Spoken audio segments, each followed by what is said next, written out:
Buenas tardes. Hoy en este video les vamos a hablar sobre las propiedades físicas y químicas de la tierra. Al mismo tiempo les estaremos hablando del uso de la tierra y la vegetación, hablándoles también un poco más sobre gravimetría. Esto es debido a dos muestras de suelo recogidas en diferentes partes de la ciudad de Barranquilla.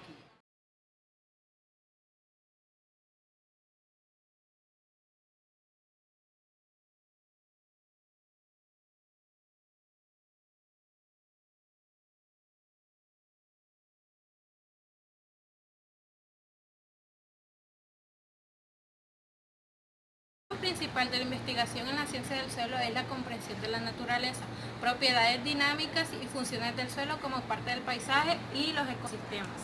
A partir del conocimiento de las leyes físicas y las propiedades del suelo y el agua es posible modificar adecuadamente las condiciones del cultivo. Los componentes principales del suelo son sólidos, pueden ser inorgánicos o minerales y orgánicos, agua y aire. Las proporciones del agua y aire están sujetas a rápidas y grandes fluctuaciones. Asimismo, la composición del subsuelo difiere de la capa superficial. Propiedades físicas. Las principales propiedades físicas del suelo son el color, la textura y la estructura. El color. Esta propiedad permite deducir rasgos importantes en el suelo. Un color oscuro o negro indica contenido alto en materia orgánica. Un color blancuzco presenta de carbonatos y o de yeso. La textura. El suelo está constituido por partículas de diferentes tamaños. Conocer la granulometría es esencial para cualquier estudio del suelo. Para agrupar a los constituyentes del suelo según su tamaño se han establecido muchas clasificaciones. Estructura. Las partículas no suelen presentar en el suelo de un modo totalmente independiente, sino que se encuentran más o menos ligadas a unas a otras, constituyendo los agregados. Químicas. Son las que dependen de las partes más íntimas del suelo como en su propia composición química. La acidez. La acidez del suelo mide la concentración en hidrogeniones. En los suelos los hidrogeniones están en la solución, pero también existen el complejo del cambio. El pH, los suelos presentan distintas capacidades de cambio en función del pH. A pH bajo, los hidrogeniones están fuertemente retenidos en la superficie de las partículas. pH altos, los hidrógenos de los grupos carboxílicos primero y de los OH después se disocian y pueden ser intercambiados por cationes. Uso de la tierra y vegetación. El uso de la tierra se le pueden dar de diferentes maneras, ya sea agrícola o no, en donde el suelo es localizado. El uso de la tierra tiene gran influencia en la dirección y en la tasa de formación del suelo. Su registro realza considerablemente el valor interpretativo de los datos del suelo. Para tierras de uso arable se deben mencionar los tipos de cultivos que se siembran y de toda información posible referida a manejo de suelos, uso de fertilizantes, duración del periodo de descanso, sistema de rotación y rendimiento. Los cultivos. Los cultivos son plantas que se siembran por su valor económico. La información sobre el tipo de cultivos es importante porque da una idea de la naturaleza de la alteración del suelo como resultado de las prácticas de manejo, así como de los requerimientos de nutrientes y manejos de suelo por parte de estos. La influencia humana hace referencia a alguna evidencia de la actividad humana, que probablemente afecta al paisaje o las propiedades físicas y químicas del suelo. La vegetación es un factor dominante en la información del suelo, ya que es la fuente primaria de la materia orgánica y por su importante rol en el reciclaje de nutrientes e hidrología del sitio. El material parental es el material de donde presumiblemente el suelo se formó. Debe ser descrito de la manera más precisa posible, indicando su origen y su naturaleza existente. Existen dos grupos de material parental por el cual el suelo se formó. El primero son materiales no consolidables, los cuales son los sedimentos, y el segundo es material intemperado, que se encuentra sobre las rocas que se le dio origen. Y hoy les vengo a hablar sobre la plasticidad del suelo y los límites de Acker. La plasticidad se atribuye al contenido de partículas escamosas en el tamaño coloidal de los suelos. Las partículas escamosas además son responsables de la alta compresibilidad y la baja permeabilidad de los suelos.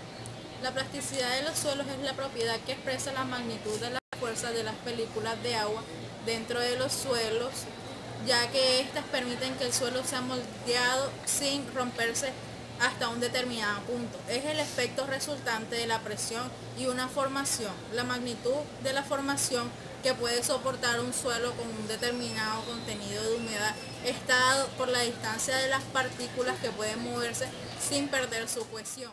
Bueno, los factores que afectan a la plasticidad del suelo son primero el contenido de arcilla.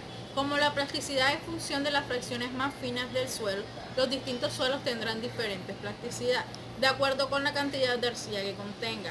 Achterberg observó que en un incremento el porcentaje de arcilla produce un aumento en ambos límites de la plasticidad. Como segundo tenemos la naturaleza de los minerales. Achterberg investigó que en la magnitud de los diferentes minerales de los cuales se derivan los suelos afectan la plasticidad. Sus estudios muestran que solamente los minerales que tienen una estructura laminar muestran una plasticidad cuando son pulverizados. El cuarzo, el feldespato no tienen estructura laminar y por tanto no se desarrolla su plasticidad. Como tercer factor tenemos los minerales de arcilla. Son producto principalmente de la meteorización química de la descomposición del feldespato, como ortoclasa y plagioclasa, y algunas micas que son de tamaño reducido y de forma plana. Al cuarto factor que afecta a la plasticidad tenemos la composición química del color. Las propiedades físico-químicas de la arcilla varían en la relación del silicio-sesquióxidos. La capacidad de absorción de la superficie coloidal para cationes y moléculas de agua decrece cuando la relación se vuelve menor. Quinto, contenido de materia orgánica. La materia orgánica ejerce un efecto interesante sobre la plasticidad, medidas las constantes de plasticidad de diferentes suelos. Usualmente muestran los límites de plasticidad en los horizontes más altos, en la escala de humedad en los horizontes inferiores. Este efecto está asociado con la presencia de materia orgánica y la oxidación de la materia orgánica con el agua causa un descenso de ambos límites. Las relaciones gravimétricas y volumétricas del suelo se distinguen por tres fases: sólida, líquida y gaseosa. La fase sólida son las partículas minerales del suelo, incluye la capa sólida absorbida 1. La líquida por el agua libre, aunque en el suelo puede existir otros tipos de líquidos de menor significado. La fase gaseosa comprende sobre todo el aire, puede tener otros tipos de gases. Se dice que un suelo está totalmente saturado cuando todos sus vacíos están ocupados por el agua. Un suelo de tal circunstancia consta de dos fases, la líquida y la sólida. Las relaciones entre las diferentes fases constitutivas del suelo permite avanzar sobre el análisis de la distribución de las partículas por tamaño y grado de plasticidad. En el laboratorio de mecánica de suelo se determina el peso de la muestra húmeda, el peso de la muestra secada al horno, el volumen y la gravedad específica.